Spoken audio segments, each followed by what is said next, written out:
For more than 50 years, FHWA, the Federal Highway Administration, has been providing technical assistance to its transportation counterparts overseas. Recently, efforts have been stepped up to make worldwide technology exchange activities a two-way street.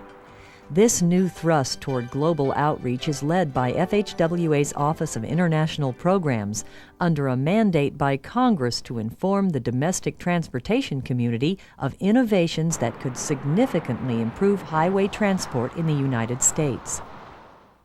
The National Cooperative Highway Research Program and AASHTO, the American Association of State Highway and Transportation Officials, and its Special Committee on International Activity Coordination are partners in the effort. One of the greatest successes to come out of this partnership is the International Technology Scanning Program, which brings back to the United States usable ideas from abroad. The scanning program looks for advances in technology, management practices, and research that can be cost-effectively adapted to U.S. federal, state, and local highway programs. Scanning review trips are taken by teams of specialists to consult with foreign experts in the same field. The teams are made up of representatives from FHWA, state highway departments, transportation trade and research groups, the private sector, and academia.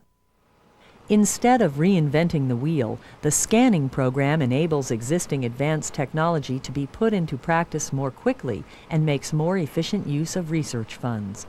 Each country has worked on various components of the transportation system, those pieces that are important to them.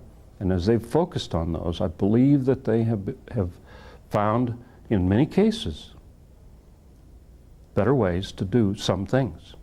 And I think the real value is that we can learn those things and bring them back to ourselves and move the innovation forward faster for our own people in this country. Since the scanning program was launched in 1990, more than 25 sophisticated reviews on various surface transportation issues have been completed. Many of the ideas have been implemented on American roads or are in the process of being evaluated for use. The first European scanning trip in 1990 has led to nationwide use of SMA, stone matrix asphalt, a major advancement in road paving materials. Now, several states routinely use SMA. Maryland has placed more than 1.3 million tons of stone matrix asphalt, and Georgia has used 950,000 tons of the rut-resistant mix. SMA has proven to last several years longer on high-traffic roadways than conventional mixes, and in life cycle cost studies promises significant savings over traditional asphalt. About 5 years ago, I participated in an international trip dealing with intelligent transportation systems.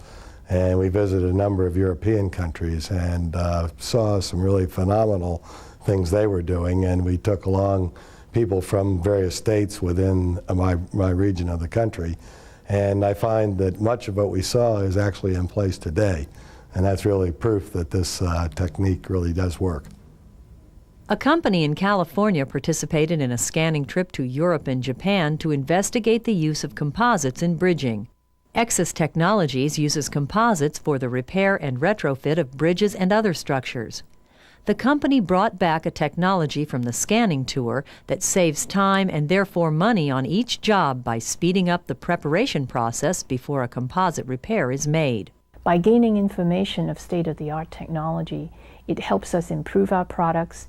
We don't have to reinvent the wheel and take the state-of-the-art technology and improve it from our point of view, and by doing that, we will give our customers a better service. A scanning trip across Europe and Japan inspired several states to form a consortium with the goal of designing and building snow removal equipment using ITS, Intelligent Transportation Systems. In Japan, data on weather and pavement conditions on expressways is collected by a vehicle that is both automated and intelligent. Working from a traffic management center, the Japanese get real-time information from the data vehicle on amount of traffic, its speeds, and the pavement conditions. The efforts of the data-gathering vehicle culminates with the dispatching of state-of-the-art maintenance equipment. In the United States, detailed information about road conditions is critical to the 38 snowbelt states. Based on the findings of the Japanese scanning tour, the Departments of Transportation of Iowa, Michigan, and Minnesota joined forces with private companies to develop similar technology. The outcome is a concept vehicle that delivers both detailed road conditions and provides the latest ITS technologies to maintain roads during winter storms.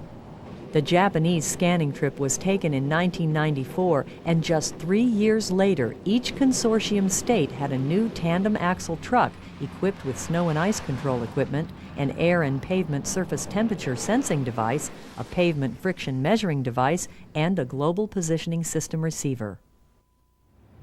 While some scanning trips have been the basis for creation of new equipment and systems, others have been the inspiration for changes in construction materials. Because of the heavy amounts of salt used to keep the roads clear during the winter, steel in bridges is more vulnerable to corrosion.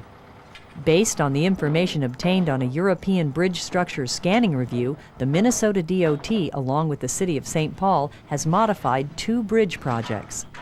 Engineers replaced the galvanized steel slab tendon conduits with polyethylene on the $25 million Wabasha Street Bridge in downtown St. Paul. A similar system using polyethylene is slated for the $60 million St. Croix River Bridge. It's hoped that the enhanced corrosion protection gained from the polyethylene will save money in the long-term maintenance costs and upkeep of the bridges as it has in Europe.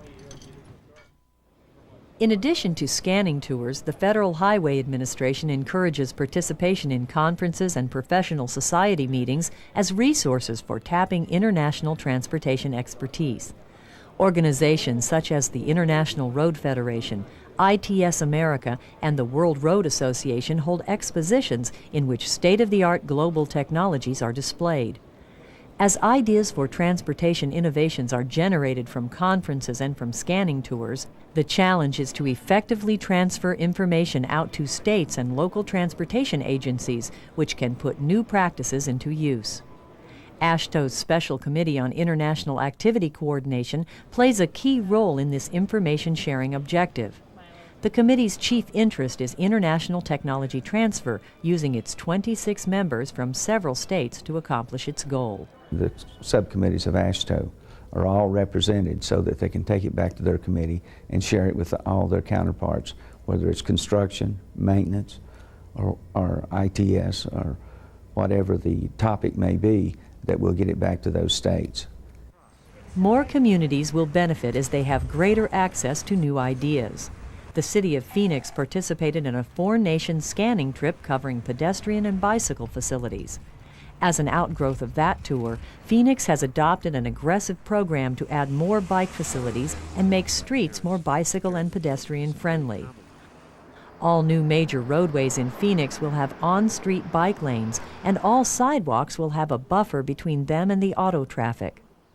Phoenix is also using traffic calming methods similar to the orange and white plastic barriers used in London's traffic calming program. One Phoenix street used to have more than 2,000 vehicles per day due to cut-through traffic. Using a temporary diverter, the same street now experiences an 80% reduction in traffic. Plans are being made to replace the barricades with a permanent landscape diverter. An international contract administration scan resulted in innovative contracting now being practiced in several states. Using scanning tours, an array of transportation ideas can be brought back from around the world. We want to try to advance the state-of-the-art, state-of-the-practice in areas we've worked on in the past, like pavements and structures.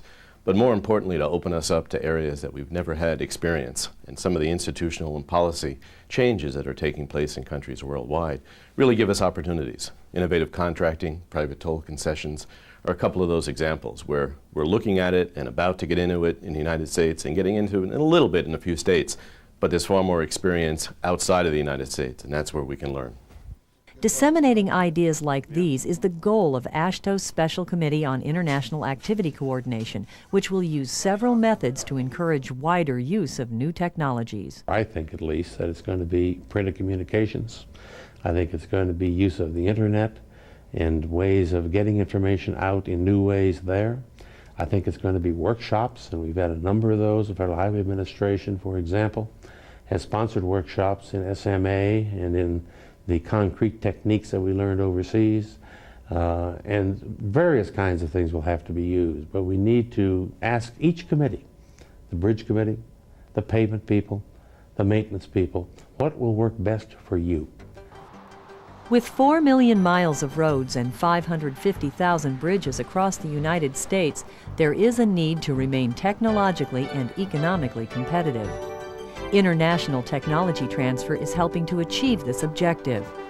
Global outreach has inspired demonstration projects and transportation techniques that are already being used to create better roads for the American traveler.